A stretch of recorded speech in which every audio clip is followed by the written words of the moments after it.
Hello everyone and welcome back to our YouTube channel. Computer fundamental की series में आज हम चैप्टर 7 तक आ गए हैं और हम बात करने वाले हैं आज की इस पर्टिकुलर क्लास के अंदर नेटवर्क के बारे में। अगर मैं बात करूं कंप्यूटर अनुदेशक वैकेंसी के बारे में, तो कंप्यूटर अनुदेशक में कंप्यूटर नेटवर्क पूरा एक सब्जेक्ट है जिसको हम ऑलरेडी प्लेलिस्ट के तौर पर रिकॉर्ड कर चुके हैं। लेकिन कंप्यूटर फंडामेंटल में भी नेटवर्क के कुछ कंसेप्ट पूछे जाते हैं, जैसे कि नेटवर्क में आईपी रेंजेस कहां से कहां तक होती है, नेटवर्क की डिवाइसेस कौन सी होती हैं। इस तरीके के प्रश्न कंप्यूटर फंडामेंटल से आते हैं। ठीक है जी, नेटवर्क के फंडामेंटल से पूछे जाते हैं। जितने भी लोग तैयारी कर रहे हैं और उनके यहाँ पर कंप्यूटर फंडामेंटल को इंक्लूड किया गया है और उसमें नेटवर्क लिखा हुआ है वर्ड, उनके लिए सभी के लिए ये वीडियो महत्वपूर्ण हो जाती है। कंप्यूटर अनुदेशक के लिए जहां पर इस वीडियो के साथ साथ दूसरी प्लेलिस्ट देखना भी कंपलसरी पार्ट है, बाकी रिमेनिंग जितने भी स्टूडेंट हैं जिनके सिलेबस के अंदर कंप्यूटर फंडामेंटल ही है, उनके लिए मात्र यही वीडियो पर्याप्त है कंप्यूटर नेटवर्क को समझने के लिए। सबसे पहले बात करते हैं आईपी एड्रेसेस के बारे में। आईपी एड्रेसेस क्या होते हैं सर? हर एक मशीन का एक फिजिकल एड्रेस होता है जिसको हम आईपी एड्रेस बोलते हैं। इन आईपी एड्रेसेस को 5 क्लासेस के अंदर डिवाइड किया जाता है। अब ये 5 क्लासेस कौन कौन सी हैं? क्लास ए से लेकर के क्लास ई तक इनको डिवाइड किया जाता है। अगर हम बात करें कंप्यूटर नेटवर्क फंडामेंटल्स के बारे में, तो किसी भी व्यक्ति को इस क्लास की रेंज और इसमें कितनी होस्ट आईडी और कितनी नेटवर्क आईडी होती है, केवल ये जानकारी पर्याप्त है। लेकिन यदि आप ऐसे किसी विषय की तैयारी कर रहे हैं या ऐसे किसी सिलेबस की तैयारी कर रहे हैं या ऐसे किसी एग्जाम की तैयारी कर रहे हैं जहां पर कंप्यूटर नेटवर्क भी एक एज अ सब्जेक्ट है, तो फिर आपको यह भी जानना जरूरी है कि इन रेंजेस को बनाया किस तरीके से गया है, किस तरीके से डिवाइड किया गया है। आपको ये डिटेल हमारी ही वेबसाइट, हमारे ही चैनल के ऊपर कंप्यूटर नेटवर्क की प्लेलिस्ट के अंदर जो सीरीज बनाई गई है हमने, वहां पर मिल जाएगा। अभी बात करते हैं रेंजेस के बारे में। क्लास ए की जो रेंज है वो बेसिकली स्टार्ट होती है आपकी 0.0.0.0 से 127.255.255.255 तक जाती है। अब इनमें से फर्स्ट 8 बिट जो है वो यूज किए जाते हैं for network and last 24 bits जो है वो यूज किए जाते हैं होस्ट के लिए। अगर मैं बात करूं 127.255.255.255, इसमें से यहां जो नंबर लिखा हुआ है ये आपको रिप्रेजेंट करता है नेटवर्क या नेटवर्क आईडी को, और बाकी के जो रिमेनिंग 24 बिट है वो रिप्रेजेंट करते हैं होस्ट आईडी को। ठीक है जी। अब नेटवर्क आईडी और होस्ट आईडी क्या है? अगर हम बात कर लेते हैं कि एयरटेल ने या बीएसएनएल ने अपना एक नेटवर्क ले रखा है और इस नेटवर्क के अंदर multiple mobiles, multiple laptops, multiple computers इस नेटवर्क के अंदर जुड़े हुए हैं। जैसा कि आपको पता है कि बीएसएनएल के नेटवर्क में बहुत सारे डिवाइसेस जुड़े हुए होंगे, लैपटॉप्स होंगे, कई सारे डेस्कटॉप्स होंगे, कई सारे।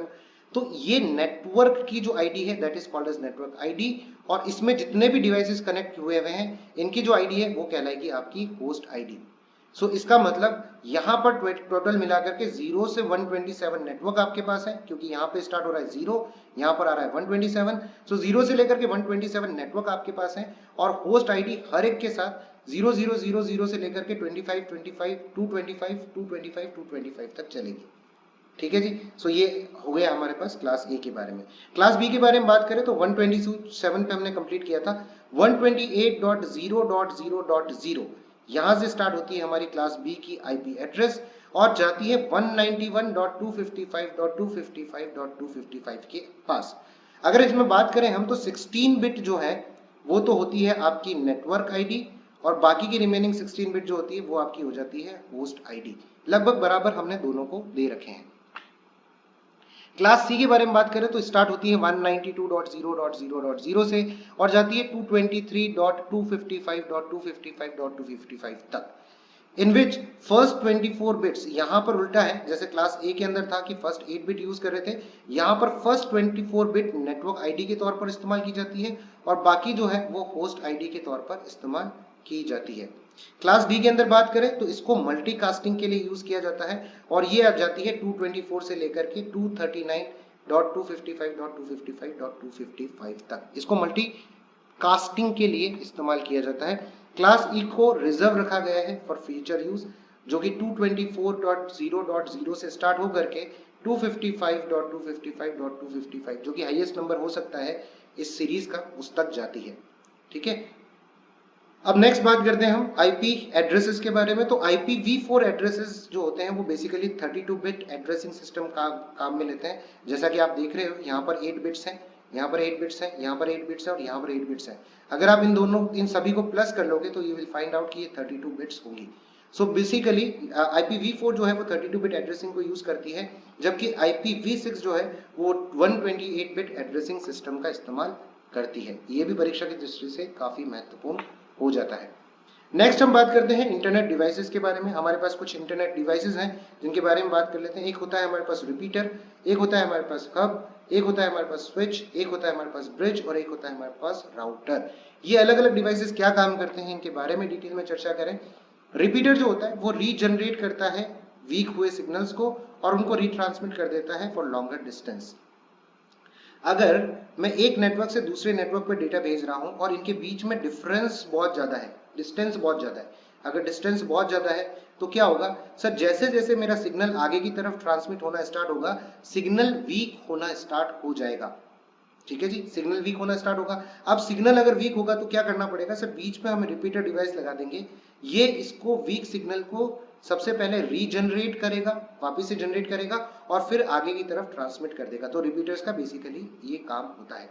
दो तरीके के रिपीटर्स होते हैं, एनालॉग और डिजिटल। अगर हम एनालॉग कम्युनिकेशन के लिए काम कर रहे हैं तो एनालॉग डिजिटल रिपीटर का इस्तेमाल किया जाएगा, और डिजिटल कम्युनिकेशन में काम कर रहे हैं, डिजिटल सिग्नल्स के साथ काम कर रहे हैं तो डिजिटल रिपीटर का इस्तेमाल किया जाएगा।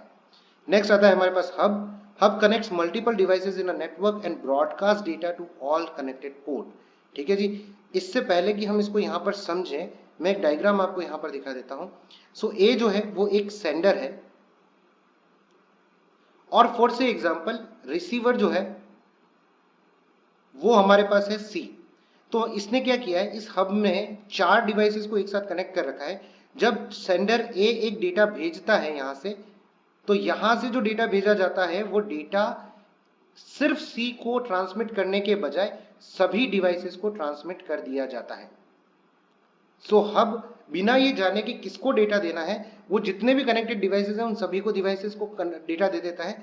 अब बी सी डी जो है वो चेक करेंगे कि ये डेटा किसके लिए है। सी ये आइडेंटिफाई करेगा कि ये डेटा मुझे भेजा गया था, तो वो सी उस डेटा को रख लेगा, बी और सी जो है, बी और डी जो है वो इसको डिस्कार्ड कर देंगे। अब यहां से नेक्स्ट बी जो होगा वो जो भी डेटा जनरेट करेगा, या सी जो डेटा जनरेट करेगा, जैसे बी के पास डेटा आया था तो बी जो डेटा जनरेट करेगा वो वापस सबको भेजा जाएगा। ए उस डेटा को रख लेगा और बाकी दोनों उस डेटा को डिस्कार्ड कर देंगे। So hub connected multiple devices in a network and broadcast data to all connected port. ये ब्रॉडकास्ट कर देता है डेटा का, सबको प्रसारित कर देता है। ये बेसिकली फिजिकल लेयर के ऊपर काम करता है ओएसआई मॉडल के अंदर। और पैसिव हब और एक्टिव हब, दो तरीके के हब्स बेसिकली हम यूज करते हैं। पैसिव हब जो होता है वो रीजनरेट नहीं करता सिग्नल्स को, लेकिन एक्टिव हब जो है वो रिपीटर की तरह भी काम करता है, ये रीजनरेट भी करता है सिग्नल्स को। स्विच के बारे में बात करें, switch connects multiple devices in LAN and forward frames using MAC address. Switch जो होता है वो मैक एड्रेस चेक करता है कि किसको डेटा भेजना है और उसके आधार पर ही डेटा को ट्रांसमिट करता है। ठीक है जी, ये स्टार टोपोलॉजी के लिए यूज किया जाता है और ये सेकंड लेयर यानी कि डेटा लिंक लेयर के अंदर यूज किया जाता है ओएसआई मॉडल के अंदर। सो अब स्विच कैसे डिफरेंट हुआ, स्विच के अंदर अगर हमें डेटा ट्रांसमिट करना है किसी एक जगह से दूसरी जगह पर, जैसे अभी मैं मानता हूं कि ये डिवाइस जो है ए है और ये ट्रांसमिट करना चाहती है A B C D E F G H. तो आप ऑब्जर्व करेंगे कि यहां से जो डेटा पैकेट ट्रांसमिट हुआ है वो सीधा डिलीवर हुआ है कहां पर, एच के ऊपर। इसका मतलब स्विच और हब में ये डिफरेंस है कि स्विच में जब भी कोई एक डिवाइस डेटा को ट्रांसमिट करना चाहती है और स्विच के पास जब वो डेटा पहुंचता है तो वो सबसे पहले डिवाइस का मैक एड्रेस चेक करता है और ये उसी डिवाइस को ट्रांसमिट करता है जिस डिवाइस के लिए वो मैसेज दिया गया था। दो तरीके के स्विचेस आपको नजर आएंगे, अनमैनेज्ड स्विच जो कि होम नेटवर्क के लिए या छोटे नेटवर्क के लिए यूज किया जाता है, और दूसरा आता है मैनेज्ड स्विच जो कि बड़े नेटवर्क के लिए यानी कि लार्ज नेटवर्क के लिए इस्तेमाल किया जाता है। नेक्स्ट आता है ब्रिज। ब्रिज क्या करता है, it is used to join two network segment together. Bridge checks the destination address before sending the data. If found then only send the data. अब ब्रिज क्या करता है सर, दो नेटवर्क सेगमेंट को अगर आपको जोड़ना है जो कि स्विचेस के माध्यम से ऑलरेडी बनाए गए हैं, जैसे स्विच ने एक नेटवर्क बना रखा है, दूसरे स्विच ने दूसरा नेटवर्क बना रखा है, इन दोनों को आपस में जोड़ना है तो हम ब्रिज के थ्रू इसको क्या कर सकते हैं, कनेक्ट कर सकते हैं। सो यहाँ पर आप देखेंगे एक नेटवर्क हमारा ऑलरेडी यहाँ पर है, एक नेटवर्क हमारा ऑलरेडी यहाँ पर है जो कि दो हब्स के साथ कनेक्टेड है, और साथ में हमने ब्रिज कनेक्ट कर रखा है ताकि इन दोनों नेटवर्क को भी आपस में कनेक्ट कर सकें। तो नेटवर्क्स को नेटवर्क में कनेक्ट करने के लिए हम बेसिकली ब्रिज का इस्तेमाल करते हैं। राउटर आपने घर के अंदर देखा ही होगा लगा हुआ, router connects two or more network and forward packet based on IP address. It is used on the third layer, यानी कि नेटवर्क लेयर पे इसका इस्तेमाल किया जाता है। It is used IP address instead of MAC address, ये IP address का इस्तेमाल करता है इंस्टेड ऑफ मैक एड्रेस। आपके घर के अंदर इस तरीके के राउटर्स लगाए जाते हैं जो कि इंटरनेट कनेक्शन से आपके घर के डिफरेंट डिवाइसेस को कनेक्ट कर सकते हैं यूजिंग वाईफाई भी, अगर वाईफाई इनेबल्ड है तो वाईफाई भी यूज कर सकते हो, और साथ में लैन केबल के थ्रू भी आप इनको कनेक्ट कर सकते हो। ठीक है जी, तो ये हमारी नेटवर्क डिवाइसेस थी। एक बार क्विक रिकैप कर लेते हैं क्या क्या हमने पढ़ा है। रिपीटर जो होता है वो कहाँ यूज किया जाता है सर, ये किया जाता है लेयर 1 के अंदर। ये एड्रेस कुछ भी यूज नहीं करता, ना ही मैक ना ही आईपी। हब के बारे में बात करें तो ये भी लेयर 1 के अंदर यूज किया जाता है और ये किसी तरीके का एड्रेस यूज नहीं करता। ब्रिज जो होता है वो लेयर 2 के अंदर काम करता है और ये मैक एड्रेस का इस्तेमाल करता है। स्विच जो होता है वो भी लेयर 2 के अंदर काम करता है और मैक एड्रेस का इस्तेमाल करता है। और राउटर जो होते हैं वो बेसिकली लेयर 3 के अंदर काम करते हैं और ये आईपी एड्रेसेस का इस्तेमाल करते हैं। ठीक है जी, सो ये क्विक रिकैप है जिससे आप समझ सकें कि सर यहाँ पर कौन कौन सी डिवाइसेस कहाँ पर काम कर रही है और कौन कौन सी एड्रेसेस का इस्तेमाल यहाँ पर किया जा रहा है। बढ़ते हैं हमारे क्वेश्चन आंसर सेक्शन की तरफ और सबसे पहले बात करते हैं सबसे पहले क्वेश्चन के बारे में। हमें पूछा जा रहा है कि हब जो है वो OSI मॉडल की किस लेयर के ऊपर काम करता है। सर हब जो होता है वो लेयर 1 के ऊपर काम करता है जो कि होती है फिजिकल लेयर।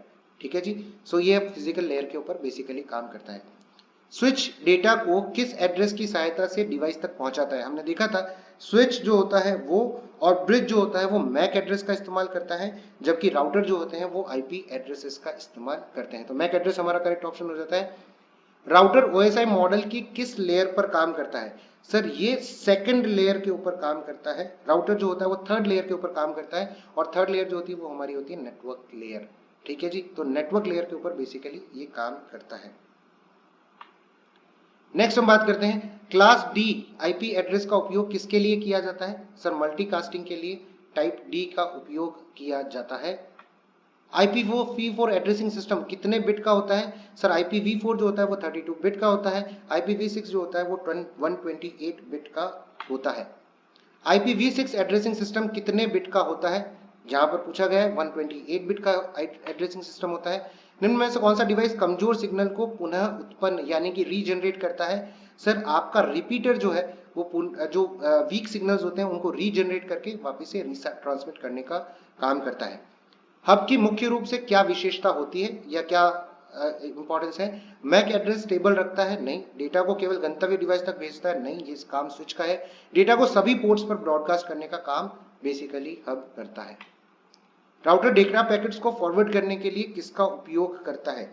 अब राउटर जो होते हैं वो डेटा पैकेट को ट्रांसमिट करने के लिए आईपी एड्रेस का इस्तेमाल करते हैं, जहां पर